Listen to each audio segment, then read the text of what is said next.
Even though it was 4 a.m. in the morning, the temperature was already stifling and oppressive as we sailed up the Godavari River deep in the jungles of India. After several hours of countless twists and turns, our captain headed the medical riverboat into the sandbank at the edge of the river. From the small village in the distance, we could see people had already begun to make their way down the sandy banks of the river where we were preparing for the day's routine. One by one, they climbed the gangway. Many of them barely could make it onto the boat due to various stages of illnesses and disease. On that particular day, I noticed a mother struggling across the mud and the sand, carrying a small, motionless form in her arms. We quickly ran out to her and realized that it was a daughter that she was carrying. As best we could, we guided them onto the boat.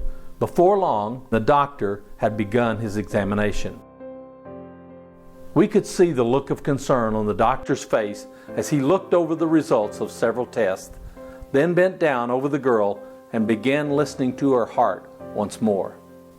Finally, the doctor told the anxious mother that her daughter had a very serious defect in her heart, and unless she were taken to a hospital in the city for a special operation, her daughter would soon die.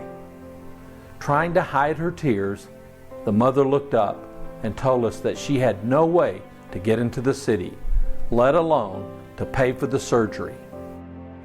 The doctor took the mother's hands into his and said to her, "If you will trust us to care for your daughter, we'll provide a small, fast boat to take her to the hospital. We'll even take care of the operation and the hospital expenses." Because of the love for her daughter, she welcomed our help, and her daughter was saved. Because of your support, Far Corners is able to reach these remote villages accessible only by boat to provide the medical services they so desperately need and the love of Jesus they so desperately need.